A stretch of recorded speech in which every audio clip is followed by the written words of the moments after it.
Welcome back to another episode of the Affiliated Podcast. If you are a frequent viewer or listener of this podcast, you're probably like, who is this guy?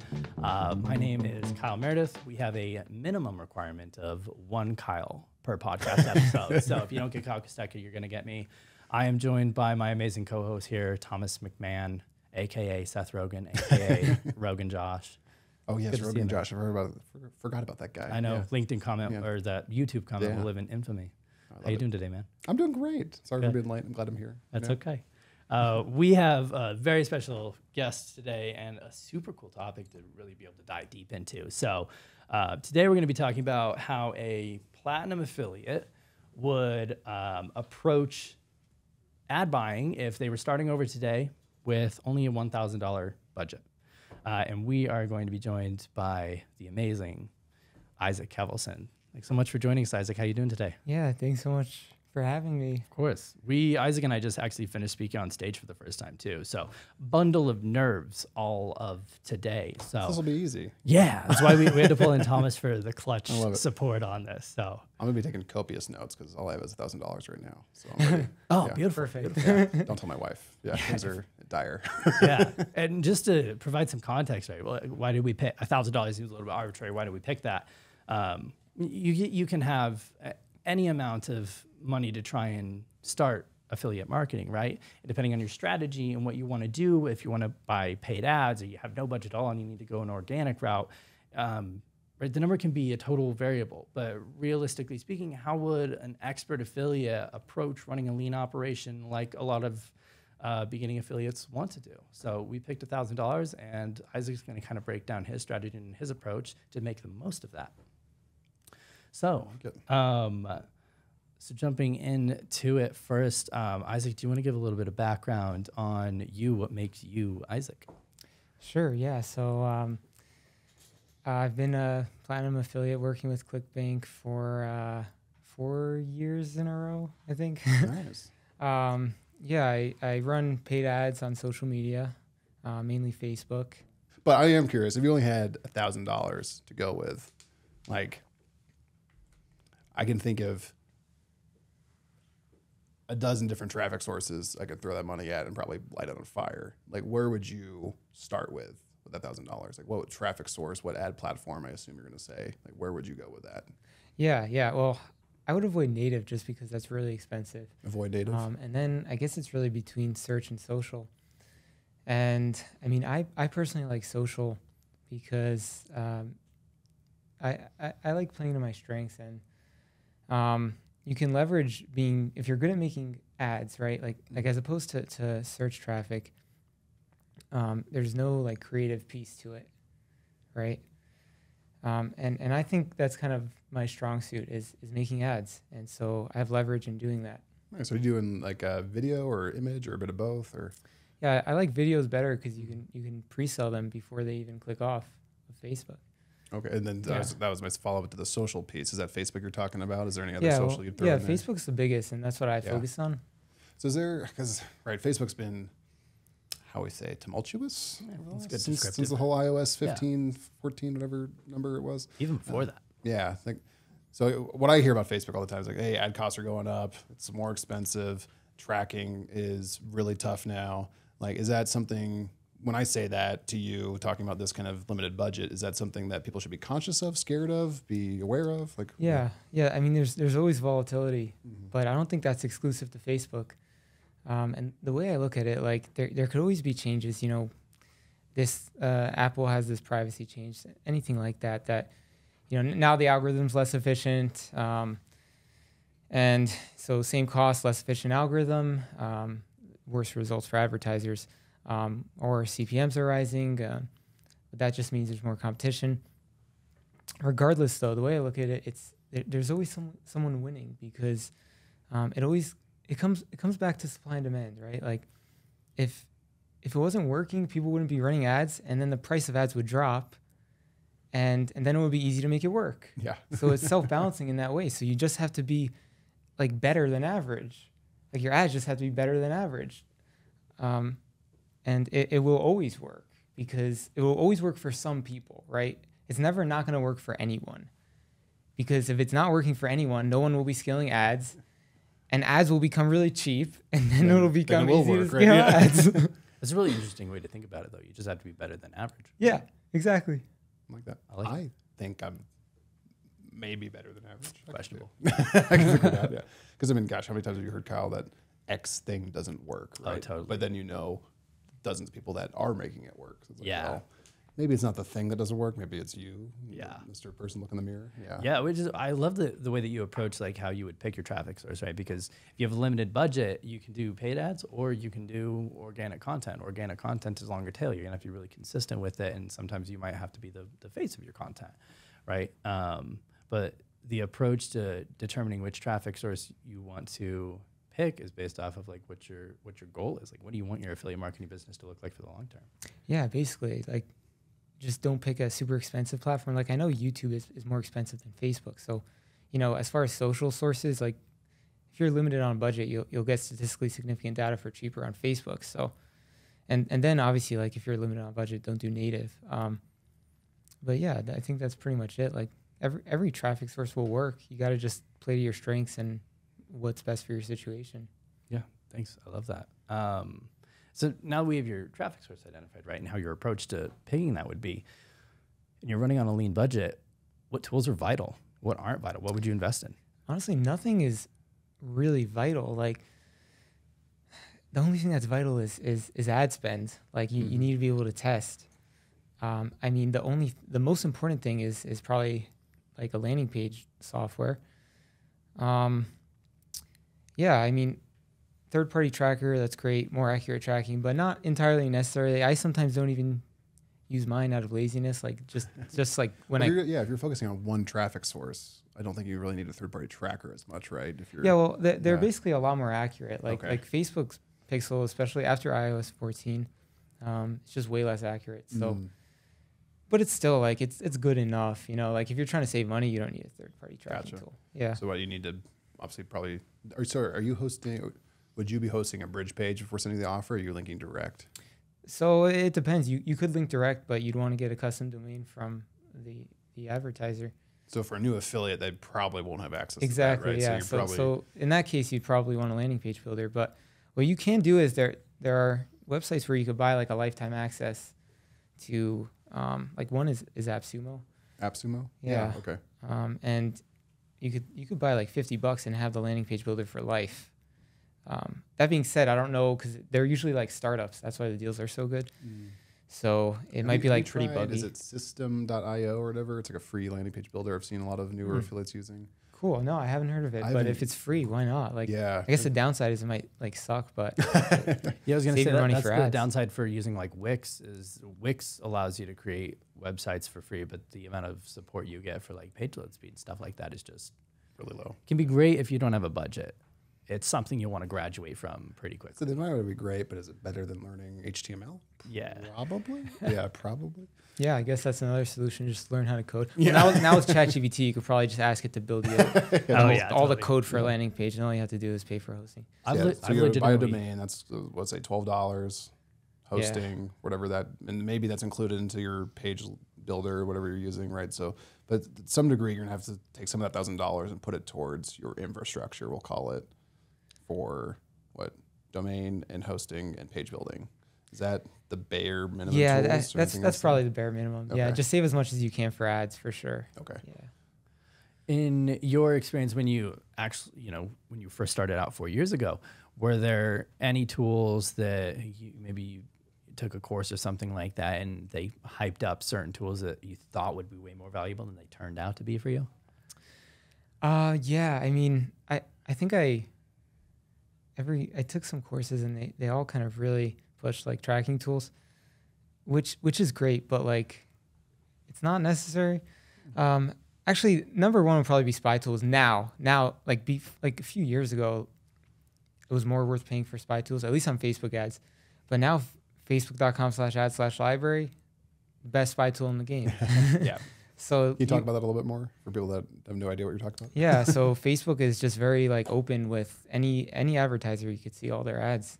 Just go to facebook.com/ad/library, and you could see anything, and you could search for ads and find advertisers that are running ads. Because I usually back into it when I see an ad I like, and I'll go to that page and look at their ads library that way. But you can just go to that URL and just start searching. Yeah. I did not know that. I mean, cool. yeah, some spy tools, like they're good, they're useful. Like they're specially designed to find like affiliate ads, but if you're trying to save money, it's not necessary for sure. I'm curious on your take, because it seems like the spy tool topic is a bit contentious, right? Because you've got some people use spy tools and they just copy paste, right? And they see an ad that's running, they'll just rip it and run it, kind of thing, which can hurt everyone else running that ad because it fatigues it a lot faster. What would you tell someone who's starting out and like they want to use spy tools, they want to get inspiration, but they don't want to plagiarize, right? Like, how are you taking inspiration from the ads and then making it your own? Yeah, I'm definitely not a big fan of ripping and running. Mm-hmm. Really, so obviously if someone's scaling, right, you're seeing their ads all over.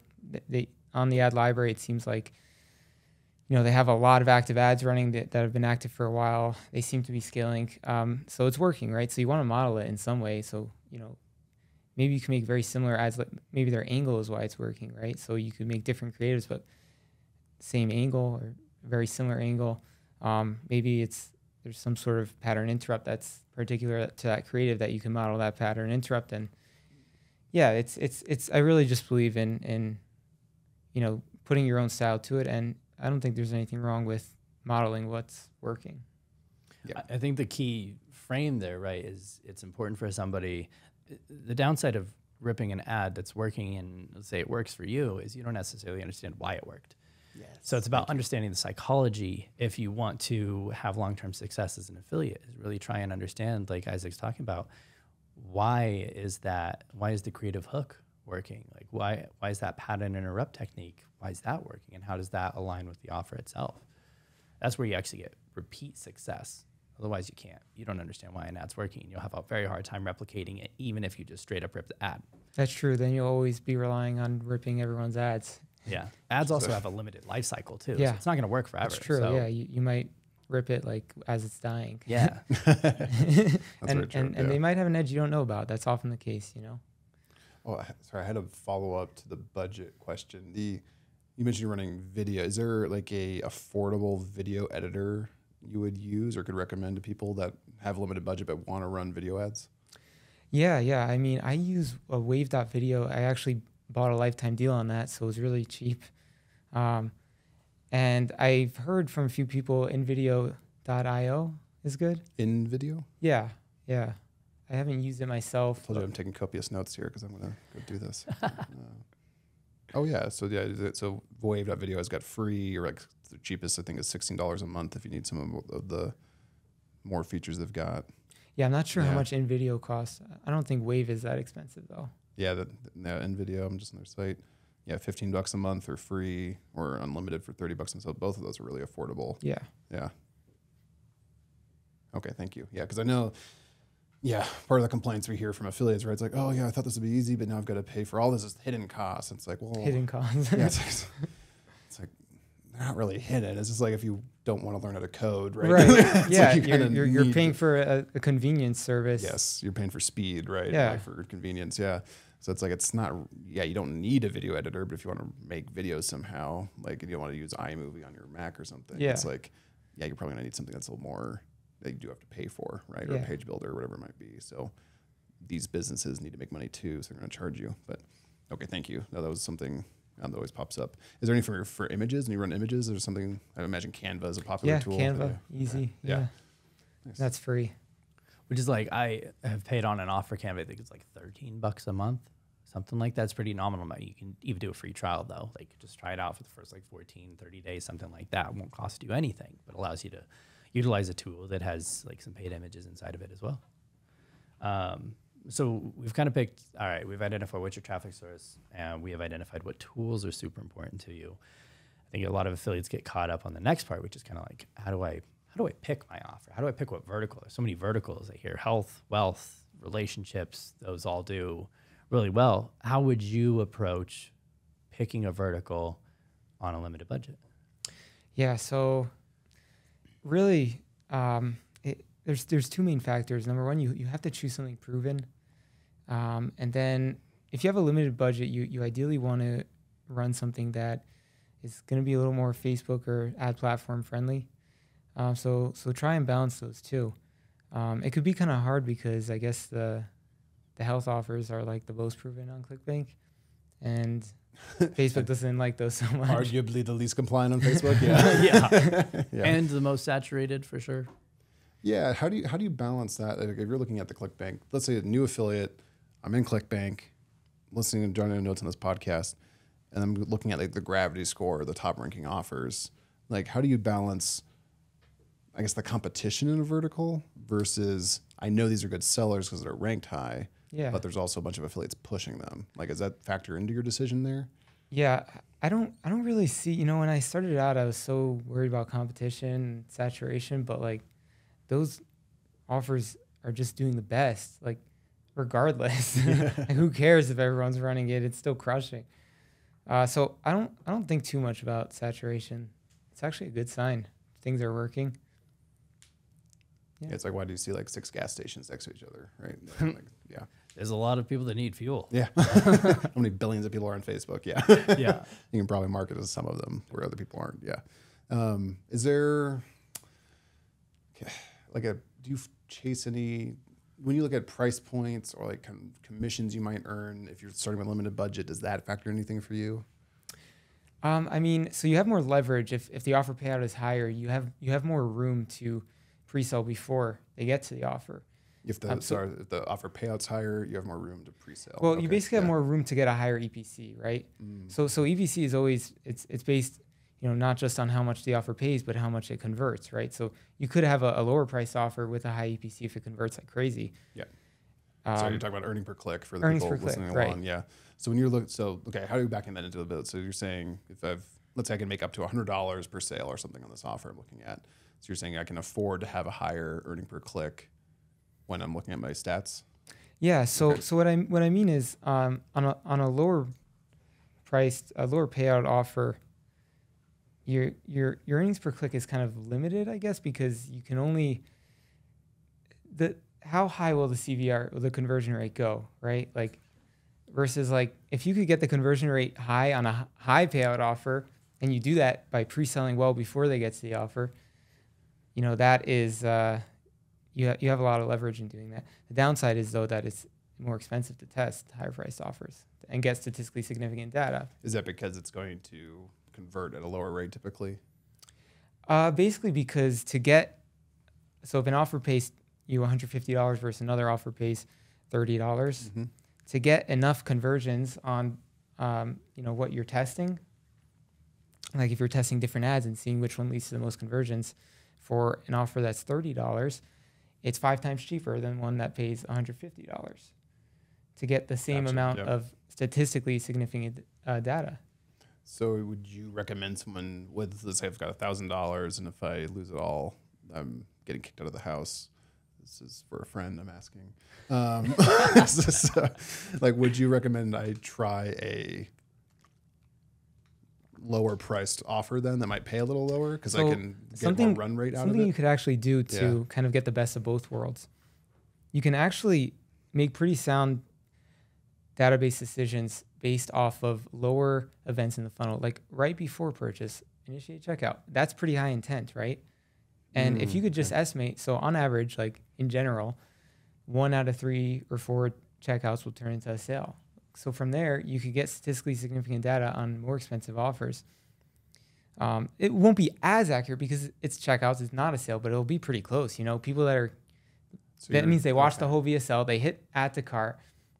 It's up there. There's high intent. So you could get that data and make decisions off of that for cheaper. I see. So are you optimizing the pixel for that, or are you just optimizing your gut on that? I would still optimize for purchase because you still want your ads to deliver to people most likely to purchase. But then, you could analyze. You could just assume like 1 in 3 checkouts will be a sale. Average sale is this price. Do the math from there. Okay, I got 4 checkouts and 2 sales. That basically means you got 1 and a third sale. If you're so that's how I go about it. If kind of limited and you want to test higher price offers. I made a third of a sale even though you haven't made any sales yet. You can kind of back into like what's working. Okay. I like that a lot actually. Yeah. Is there, sorry, jump in, Kyle, I'm just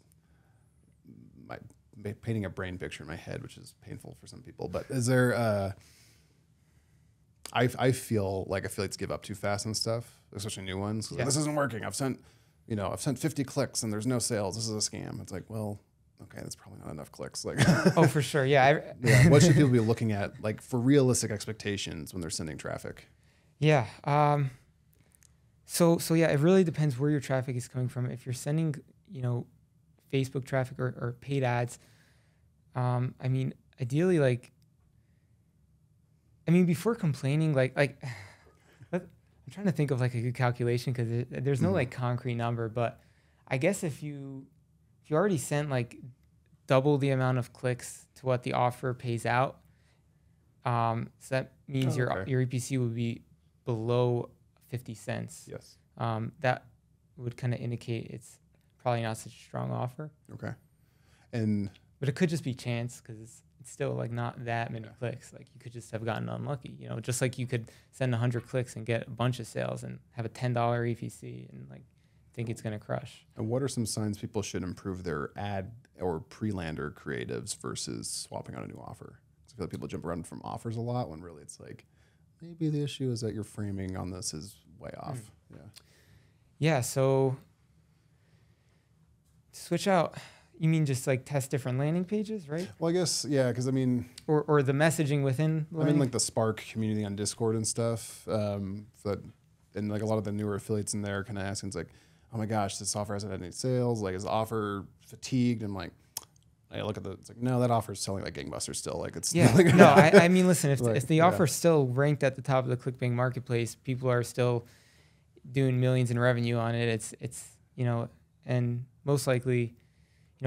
everything's working for the offer, and it's either your ad or lander that's messing up. Usually it's the ad, because that's the source of the traffic. So even if your lander is crappy, like if you have a very good ad, people will still click through a crappy lander. Like your ad is the biggest source of leverage. Gotcha. So yeah, I think I like this. As soon as we're going to go into split testing a little bit, which I know we were chatting about it kind of before, like where's your head at with the split testing component of it?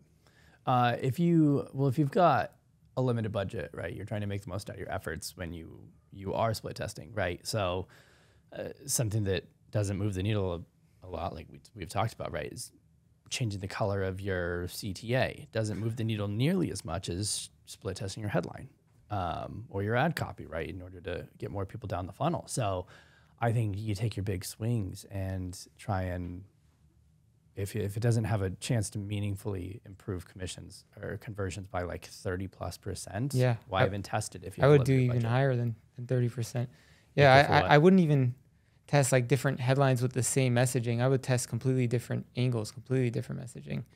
Because yeah, maybe you'll see like 10, 20, 30% difference. But if you change the whole angle, you could see 100%, 200% difference. How do you balance? Literally do 3 times better from one angle to another. I think a lot of affiliates struggle with paralysis by analysis to even get started. But then once they have started, they struggle with making decisions about declaring a winner or not, right? And you've talked at length privately about how just the more you do it, you become more inclined to understand, like, if I declare a winner early, I can generally speaking be confident that I'm declaring the right winner. But how do you balance that when you're a beginner?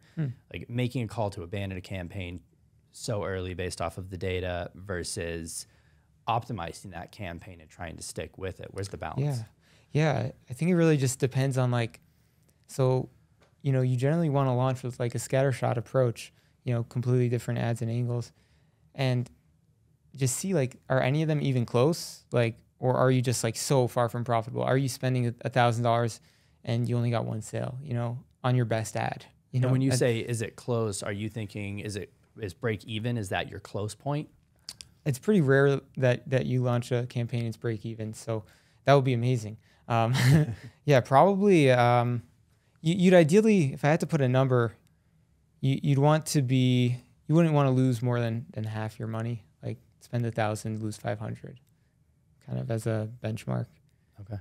But yeah, it is intuitive. Like you sort of have to, it's intuitive because you can look at the metrics and see like, okay, my click-through rate's really high. I'm getting cheap clicks. the reason it's not working is because my EPC is too low. So, what if I can, and even if it's like really bad, like I'm still getting really cheap clicks. What if I could find like a better offer that fits this traffic better? So in that case, I wouldn't ditch a campaign that starts off really bad if I could see that there's some point of leverage that I can change that can turn it around. And so diving into that a little bit more, right, with split testing, if you're trying to make the most out of your budget, it may not make the most sense for you to only test one thing at a time, whereas we normally preach that. So if you're going to be trying to optimize efficiently to make the most out of your time and your money, what are your thoughts on how much you can split test at once? Because there is a point where it becomes too complex. Right, yeah. Or just too spread out, right? Your scatter plot could be, I'm getting a click a day per campaign, right? It's like, it's going to take me 30 days. So you have to, you don't want to have too many ads that for your budget, you won't be able to get statistically significant data, right? Like you want to test as much as you can, but not too much that you'll be so spread out that everything only has 5 clicks on it. Yeah. And then, this ad got a sale. It must be the winner. No, it got 5 clicks. It doesn't mean anything. But it's got 1,000% ROI. Scaling out to the moon. Yeah. It's a false flag a little bit, right? Yeah. Yeah. But also, with a limited budget, you definitely want to focus on ads. Like, so landing page, like just make something good. Like just find what's working as far as the landing page and make something similar. And then your biggest point of leverage, use your budget on ads, because actually your landing page click-through rate is mostly dictated by the traffic that's sent to it, more so than the lander itself, is what I've noticed. Like, we'll explain that a little bit. So I've noticed bigger improvements in being able to improve the click-through rate on lander by getting ads that just bring in a higher quality click into the funnel, more so than testing different variations of landing pages. Okay. Is there so you can improve your lander by improving your ads also. Yes. So and then also that higher quality click will still carry over to the offer, and the offer will convert. That's why your ad is your biggest point of leverage. 100% agreed. We see it with email traffic too, where it's like a subject line versus the body will create drastically different results, right? It's like whatever that top lever is in the funnel, right, which is the headline or the image or the video. Exactly. The subject is going to attract a certain type of person to click that email. But if that person isn't even remotely interested in what you're offering, it won't work. If I've got, let's say I've got $800 left over after, let's say 900, because I've spent some money on free trials and stuff, or whatever it is for hosting and things like that. I can spend like maybe 25 to 50 bucks a day to give me like a month run rate or so of like ads. When I'm setting up my campaigns, like how specific am I getting on targeting? Like, am I like telling Facebook, like, I want to find these exact people? Am I going wide open with it? Is it somewhere in the middle? Yeah. So really it's actually not the biggest thing. It doesn't make the biggest difference in the world. And I think people make it more complex than it is. You really just want to have a couple ad sets, different interests in each. Choose demographics that make sense. If you're not sure, that is something you could split test. It's worth split testing demographics as well. And there's no clear answer like you need to choose this exact interest. Like just choose like whatever seem like the 3 most closely related interests. So you do go to interest on Facebook. So you say, so I would for a new account, new pixel, right? Okay, gotcha. Eventually you want to just go broad. The algorithm is more efficient at that. And when you say broad, it'd be like US, this age demographic? Yeah, just whatever countries and ages, gender. Yeah. But to start, you'd give it some interest just to help hone in a little bit, so you're not. Exactly, yeah. Okay. Yeah, but you could also test like interest and broad, right? Sometimes broad does better right off the bat also, even on a fresh account. Gotcha. If you have a budget per day, like Thomas talked about, 25, 50 bucks, how many ads at one point in time would you be comfortable spreading that across? Depends on the vertical, actually, because the cost of ads will vary a lot per vertical. So the CPMs are higher. It costs more to get statistically significant data. But also, then it also depends how long you run it for. So yeah, it just comes back to, making sure you have enough data on each ad. So yeah, you might have to let them run longer, right? If it's a lower budget or if it's more ads, you might have to run it for longer. So, but yeah, it's always, you you have to have enough data to make sound decisions. And then, like we talked about, trying to take those big swings, right, to try and meaningfully move the needle on conversions. One thing that sometimes I've heard anecdotally from tons of different affiliates is that they test so many different things all at once. And now, let's say they have 2 different ads. One of them is a clear winner over the other. And for them, identifying what made one a winner versus the other a loser can be challenging because they've tested so many different things all at once. They don't necessarily know what led to a boost in performance. So how many different elements are you comfortable testing at once to not get too muddy in that area? Right. I like testing a lot of different, like complete multivariate tests. And you might not necessarily know, is it because I have a different angle? Is it because I have a different creative? But who cares? Like, I just want to make money. Just looking at the data. I've seen people just duplicate the same exact ad set with no changes, and one of those ad sets takes off. Really? Yeah. Well, yeah. That's the element of randomness for sure. Yeah. It's like Facebook's like just starts serving that to a certain then that one starts running. But yeah. Interesting. Which I'm sure does not add a lot of confidence to anyone listening to this than Facebook's ad platform, but it's Like it's a world of chance. It's monopoly. Yeah, it is. Well, it's not really monopoly. You'll see. Yeah. Some ads repeatedly will do better, but yeah, you want to account for that element of randomness. Go ahead. No, I was going to say, when you were trying to make the decision, you're trying to make data-driven decisions, what are some of the key metrics you're going to be looking at in order to identify what lever you should pull, what optimization you should focus on next? Yeah, so you gotta just break it down, right? There's 3 main parts of the sales funnel: the ad, then the pre-sale page, and the offer. And so look at your metrics on each. Are your clicks really expensive, like overly expensive that can never work? Okay, then you need to get that cheaper.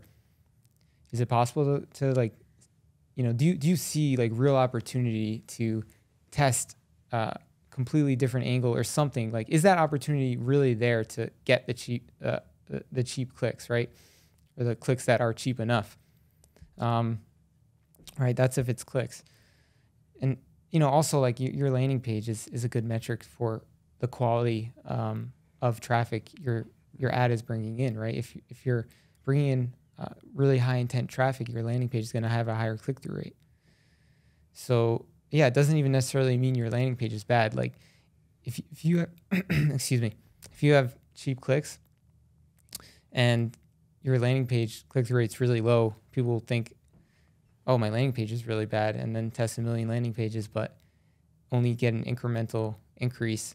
But really it's because, maybe the messaging in your ad is bringing in type of traffic that isn't really that interested. So they're bouncing. Yeah. I've seen some people really optimize the wrong stuff. It's like, oh, I'm getting this great click-through rates on this, right? But they set up Facebook to send them clicks, not conversions, right? So it's like, well, it's like they might want to look at that. And exactly, like the ads they're running are sending a very specific type of person, and it's very interest-based versus intent-based, right? Like they're like, ooh, that looks interesting, right? Yeah, exactly. And, they're just bouncing very quickly. So you're getting a very fleeting click versus. I mean, it could work if your clicks are cheap enough, right? Sure, even it's kind of native strategy, right? It's native. Right. You get. Yeah, that's true. Yeah, it's an expensive thing to run on because you have to run a lot of volume on it. But if you look at like the stats, it almost looks like terrible stats compared to say Facebook because your clicks are so high and your conversions can be so low that you're just getting a mass amount of clicks. Right. Yeah. At the end of the day, if your cost per click to the offer is lower than your earnings per click on the offer, that's where you make money. So if you're getting some for cheap, even if the EPC is low, it's just higher than the cost. It'll work out. Yeah. Are you running do you run like Google Analytics on your landing pages just to like get different demographic insights into that data? No, I don't see it as 80-20, because like you could do, if you want to test demographics, just duplicate your ad. Yeah, you're just using the Facebook pixel data and just one ad set is 25 plus, one is 45 plus. Well, you probably want to duplicate it twice just to account for the randomness, and that's it. Like it's more work to set up Google Analytics. Just go fast. Yeah. I guess though, if you're trying to save money, it could help. It could reduce having versus to do that like another third-party tracker. Oh, I see what you mean. Yeah. Yeah. some different split testing softwares and stuff. Yeah, that makes sense. Yeah, I think Google Optimizer or something, the A/B split test tool they've got. Yeah, that's really good. That's really cool. Yeah. Yeah, and there's another one. I always forget it whenever I bring it up on a podcast. This is like the third time I've forgotten the name of this. It's like Microsoft has a Hotjar competitive. Microsoft Clarity. Thank you. Yeah. Yes. Oh, right. Okay. Yeah. Yeah. Microsoft Clarity. It's a Hotjar competitor, so you can get like heat map stuff. Yeah. It's all free. Yeah. That stuff is cool. But I feel like unless you're really running this campaign for like a really long time, you know, it's not going to make the big, you'll get 10, 20, 30% improvements by, you know, being able to see, you know, which parts of the page have the most activity, all the insights that gives you. I feel like for the amount of time, I don't even use it. I think that's really good insight though, because I think that analysis paralysis can factor in when people are looking for like, oh, these little lifts. They think it's a big lift, like 20%, 30% sounds like a lot, but when you could be having like you're looking for 100 to 200% lift. Yeah, for sure. It's like that's pennies, right? That's not going to make a difference. Yeah, because if you're only looking for such a small lift, it only really makes sense if you have like this dialed in funnel that you're running for a long time and you anticipate it will keep running. So yeah, then improving 10% will make a huge difference for you. But for that same time, you could launch a whole new campaign, right? That makes a lot of sense. Yeah, then I've definitely wasted some time doing that, right? It's like, oh, how can I improve here? But really it's like, oh no, I should just be focusing top of funnel probably and trying to improve there. I think page tracking software is great for data perspective, right? Hotjar, Lucky Orange, Microsoft Clarity, Mouseflow, all of them are really good data inputs because it gives you the ability to be able to see, just like what you're talking about, Thomas, is my assumption correct? Like where are people dropping off on my page? Generally speaking, anything below the fold is probably where you're going to see your percentage start to really decrease. But as Isaac's been talking about, like it's about looking at your data fully so that you can try and identify like where is your, maybe not even bleeding neck necessarily, because that was probably, you don't have any ads that are performing, it's probably your bleeding neck. But where should I be focusing my efforts next in order to like make the most out of my time and effort? Right. Yeah. And in this journey that we've gone on, right, we've gone from picking traffic source to picking the offer, identifying what tools are most useful. So as, let's say you're starting to make money now, perhaps your budget is, you've gone as low as $400, and then after you've gotten some payouts, you've gone back up to, 550-ish range, something like that. Now that you've got some money coming in, your ads are starting to convert and make you money. Where are you going to be focusing on using that capital next? Yeah, I mean, if it's working, definitely just put it back in ads for sure, as much as you can. And if it's really working, use credit also. I was going to say you joked about that yesterday, but weren't really joking. Where No. you were like, take out that's where you start digging into credit and take out a loan from your mom and like everything you can you put into a winning ad. Yeah, like for sure. If you have this machine that you built where you're putting $1 in and getting $2 out, why would you not put as many dollars as you possibly can? At least until the machine breaks, and Rolex. So yeah, you can buy a Rolex, of course. It does make sense to reinvest back in, but you do have to cover the bills a little bit too. Do you have any, when you were starting out, did you take any percentage, just keep it for yourself, like pay yourself a bit, or you just kind of? When I was first starting to like scale my first campaigns, I ran out of money all the time, and it just sucked because I would have this machine. I like to call it like a machine I build making money. Yeah. Money factories. These systems where you could put $1 in and you're the Fed chairman just typing more money, please. Yeah, it's incredible. Yeah. So I would run out and it really sucked. I borrowed money from my brother. Gave me some money like when I ran out on my first campaign. Listen, if you have something working, you have this money printing machine basically because you tested it and you created it. Yeah, like why would you not put all the capital you have and then, when it stops working, now you have a much bigger nest egg for testing and for cash flow for scaling your next campaigns. So your primary focus is going to be reinvesting into more traffic, right? Take the majority of that profit, put it back into ad spend because you still got a winning offer that's making you more money. Yeah, as much as you can. Obviously, you still need to eat food and like, pay the rent. Yeah. Rolex fund. Yeah. Rolex fund. yeah. Yeah. BMW doesn't buy itself. Now it's, but I joke a little bit because you see the media buyers that I blew up, and then it's like they get all flashy, and then now they're just hustling to afford the credit card they've not paid off. Yeah. Is Pay there off the Lamborghini rental fee. Yeah. I'm curious, like when you started out, did you have any mental blockers going into running your first ad? And I asked this a little bit because I spoke at the summit that was kind of a room of people that be kind of listening to this. They wanted to run Facebook ads. Some of them had been, like 80% of the room hadn't run an ad yet. But they bought a course on how to run ads, and they went to the summit all about running ads. Right. And most of them hadn't. I was shocked. I was like, I thought everyone here was running ads, even if it's just a little bit, but most hadn't. Yeah, They're just scared. I was the same way. Like for literally like, I think I was studying how to run ads for like 4 months, literally for like months before ever running ads. I was just like, cause like I had a limited budget, and you know, I had this mindset that like I needed to make my money work. And, you know, it wasn't the best mindset, because you have to learn by testing money. You have to be willing to lose some money. Yeah. Because, you know, you can't expect yourself to be really skilled at this art and this skill without ever doing it before. And you can't really learn it just by watching videos. You know, you have to put your money in. So that's tough. That's a very common mindset blocker for beginners, myself included. And then even when I did start running ads, I was like spending like $5 a day or something. Yeah. I think So- when I started running ads, it was like $5 a day, and it was like just wasn't getting any data. So I was like, okay, Yeah. I'll try 25. I was like, Yeah. And I was also optimizing for link clicks because, you know, more data. I thought, I Yeah. thought that was the best thing ever. But yeah, that's really the biggest thing, you know. So it's tough, but you have to have the mindset of being willing to spend money on ads. And you mentioned like losing, like you have to be okay with losing money. Do you actually look at it as losing money, or I've heard people talk about like investing in data and try to look at it as an investment? To you, does that hold water to you, or is that just kind of like a nice way of saying lose money? No, I really do believe in it. It is buying data. Like Facebook does not promise you results. Yeah. They promise to deliver your ads to people for money, and they're telling you how much it costs, and you could turn your ads off at any time. And they're giving you data, they're giving you feedback, and it's in your control to make the changes from there. So yeah, really all you're buying for certain is ad placement and data, right?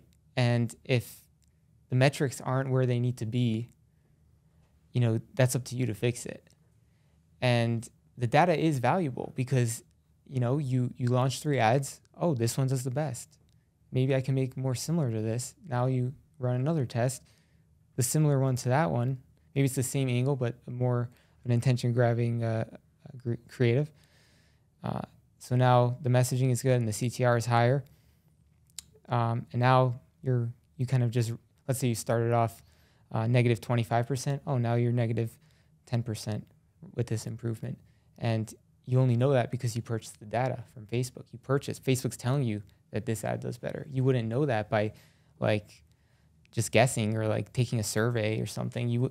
I guess maybe a survey would tell you something, but there's no more accurate data than on what's going to do best on ads than running ads and seeing what does best on ads. Yeah.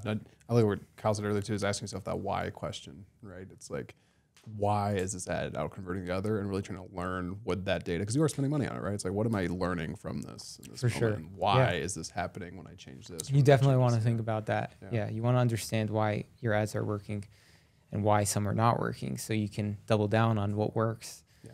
And stop doing what doesn't. And what I love too is like if you are getting some sales here and there, and even if you're not profitable, which, you know, some of the people that chime in is like, oh, they always talk revenue, no one talks profit, right? It's like, yeah, maybe these people aren't like always profitable when they're starting out, especially with like $1,000 budget.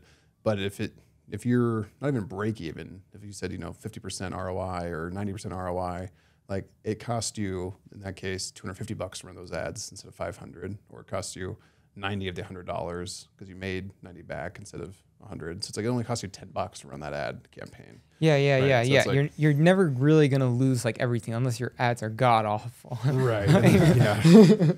Like you'll always like get some percentage back. That's where, honestly, that's when I think that's the biggest confusion I had when I was starting. And to be clear, I don't run ads right now. This is like when I was starting as an affiliate manager and stuff. I just kind of want to learn how to do it. It was like when to pull the plug on a campaign versus let it ride. Because you have to let the pixel get data. You got to let it like get enough data. I'm like, I am not a believer in that philosophy. Okay. Like, anytime I've ever had something work, it showed promise. Like, or I've never ever had something that's like not close to working and I just let it run and it starts working ever. Like, yeah, maybe the pixel will get smarter, but like you'll waste money. Like, listen, it's one thing if it's break even, of course, let it run, you know? Yeah. If it starts working, great. Free data. Yeah. Yeah. Yeah. But I mean, if something's obviously losing, to just let it run and just hope that the pixel is going to fix it, it's not going to fix it. It won't start working. Right. So throw out a turn it off and different split test. Yeah. Throw up some new ads or test a new offer. Yeah. Yeah. I think the strategy side of this, right, from identifying your the vertical you want to choose in your traffic source and figuring out how you're going to reinvest your capital in order to make the most of your time, has been amazing. And I think what brought up an amazing point is that anecdotal story you shared about with the amount of people who don't drive an ad. So I'd love to spend a minute talking about how you would coach a beginner affiliate on mindset to help prepare them for ads. Like, it can never fully eliminate the risk of potentially losing money, right? They can do the best they can to mitigate that risk, but what would your advice be to a newbie affiliate who's like got everything else set up? They've already identified all these same things. They understand the data points you're talking about and how to view it, but they still haven't gotten started and they're still dealing with a mental blocker to get over that. Yeah, so you really just have to have some money set aside. This is my dedicated money for ad spend. And this is the money I'm using to buy data, right? Not necessarily to make money back, right? Like a lot of beginners have the mindset of just like needing this to work. Like I don't recommend that at all, because that's just gambling, right? Like, just go to the casino, right? Because most likely you're not going to just print money right off the bat. Yep. Right? That's just hoping for luck. So thank you for saying that. Yeah, I think that's strong. It's you see these people desperation. It's like that's probably not the right mindset. Don't start it in desperation, because that's gambling and most gamblers lose. Right? Like, yeah, statistically all gamblers lose. Yeah, it's like, the house. Yeah, no, I mean, listen, there's a chance like you could just hit a monster campaign, like your first $100, like 1,000% ROI. Like, the chance is probably less than 1% if you don't know what you're doing and you're just spending. You are the 1% of the 1%. The 0.1%. Potentially the 1% from there. Like, it's super rare for that to happen. Yeah, so you really have to have the mindset of buying data, right? Not necessarily making money on that. If you're lucky, you'll make money on it. Very unlikely if you're a beginner. And, like, even for me, like, most campaigns I launch start off negative, right? And for most affiliates I know, like, you have to optimize. So yeah. And I mean, keep in mind, there's asymmetric risk, right? You might lose money now, but once you hit one campaign, it'll make back your losses and a lot more. The upside is pretty much unlimited. The downside is capped. Well, you cap the downside. It can be unlimited losses, but you have the you should be able to tell when something's obviously not going to work and turn it off. Yeah, shorts on Tesla. Here we go. Okay. I love how precise that view is, though. Yeah, it's so matter of fact, and like for people who are so factual and not based off of like feelings or emotion, they're based off of fact. That's a great way to view that. And man, we could talk about this literally all day. At some point, we have to let Isaac get back to his life. So, Thomas, do you have any other last questions you want to ask Isaac, pick his brain on this as we kind of wrap up? I guess if you could change anything, going back to when you were starting, knowing what you know now, what would that be? I would say I would put more of an emphasis on networking and really figuring out what's working for other people. Because like that's such a fast track. Like, you could skip so many mistakes. So yeah, for me, like, I was saying before, when I was running Facebook ads, I was doing link clicks at first, right? And I ended up buying this Facebook ads course, and I found some mentors in there. And one of my mentors, he's like, dude, you got to optimize for conversions. And so like right off the bat, just because I knew this guy and he told me to optimize for conversions, like that made a huge difference. Like just switching from optimizing from link clicks to conversions. And I wouldn't have known that, it might have taken me 6 months more to figure that out. So networking and becoming friends with people that are on a higher level than you is really like, that's just huge for growing faster. Man of my own heart, 100% agree. Is there so you started with, you bought a course, I mentioned there's a community aspect to that, and you had so there's that aspect of networking, you could go that way. What other ways have you networked that you've resonated with? Yeah, I'd say like probably the most effective way is going to conferences, like the affiliate summits. It's really great to meet people in person. And then, just groups. And, usually affiliates like to introduce themselves to each other. It is tough when you're starting out because you're kind of totally out of it. So just join groups that you can. And, you don't want to come across as like needy and like expecting people to help you, like while giving no value, So I'll lead with value. And I'd say we've covered this in some other podcast episodes too, and like how to network if you're not used to it, and like how to add value to a room while you're kind of new at. So we'll try to link to some of those in the show notes and things like that. But 100% networking can just be an amazing door. And I'd say too, it's almost like 80% of the people don't even run an ad who are interested, right? Probably more than that. Like most people don't start the weight loss journey, whatever it is. Most people don't even start. So even if you just show up to the conference, you're already so much further ahead. And I've seen that happen. Like people are like, I'm just here because someone told me to be, and I don't know what I'm doing yet. It's like, cool, what do you want to do? Like, it's like they just get so much higher level of for sure. advice, Jump right in, for sure. Yeah. I think I've been amazed at how willing people are to share in this space and just kind of help people out who are willing to put themselves out there and try new things. Yeah. For sure, yeah. Well, listen, from the game plan that Isaac has talked about, how his approach from hearing it firsthand from a savvy marketer and his approach and what he would do if he was in your shoes, I mean, I don't know how you get more actionable in terms of concepts and real steps you can take than this. So Isaac, thank you so much, man, for taking time to be on this podcast. You absolutely crushed it on the stage today as well. Really appreciate you flying out here to be on this with us. Thank you so much to the audience. If you are listening to this podcast on whatever channel, really, please like, subscribe, rate, review, whatever those processes are. Hit the buttons below whatever you're watching this on. Yeah. And then thank you so much for tuning in, and we'll look forward to seeing you in the next one. Thomas, what's our sign off? Happy scaling. But I did want to ask, is there anything that you've got going on that you'd like to share with everybody? And then if anyone can follow you on social media or anything like that, do you post anywhere? Oh, that's a tough one. I haven't prepared No, that's fine. A lot of people like to say no. So I made this email because we just spoke at the summit. I just spoke at the summit right before this podcast. I just made Isaac, ISAAC, summitcontact@gmail.com. I was kind of afraid I would get spammed, like if I gave my personal email. Because there was like a ton of people watching that. So I guess that'll be a good contact info also. We'll put that in the show notes. So it's Isaac dot. It was just Isaac Summit Contact. Nice. Okay. Yeah. That's hacky. I like it. A lot of names were taken. I'm surprised there wasn't like a 14 or something, some random number in there. I'm just curious, is there anything like for people, is there anything like you're looking for? Are you looking to hire anybody? Are you looking for different people to contract with? Like, is there anything you're looking for right now that?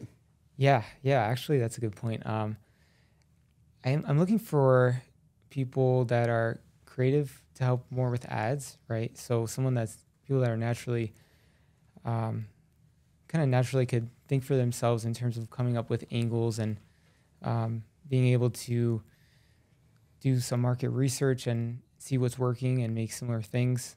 And then just kind of has that natural talent for design. So I'm looking for that. And then people that are good at operations also, that's like my weakest skill. Operations? Okay. Yeah, more of a creative type. You need somebody to complement that. Right. I think someone to run the creative ad team. You want someone else to take care of the operational piece. Yeah, someone that can help with that. And what kind of operations do you need help with? Is it like what's like the day-to-day of your business right now? It's been tough because I've been trying to figure out like what do I spend my time on. Yeah, good, I spent some time recently like just writing down like what do I do. Like what takes up my time? Yeah, and that's a good it's basically it came down to three main things. actually 4 main things. Managing ads and setting up that stuff, managing my email list. I do email as well. Talking on Skype and thinking of decisions. Those are really, that's what takes up most of my time. So I do feel like, you know, I do want to create like better systems for the mailing stuff I do. And that's kind of an operations personality, which is why I feel like it's kind of my weaker strength.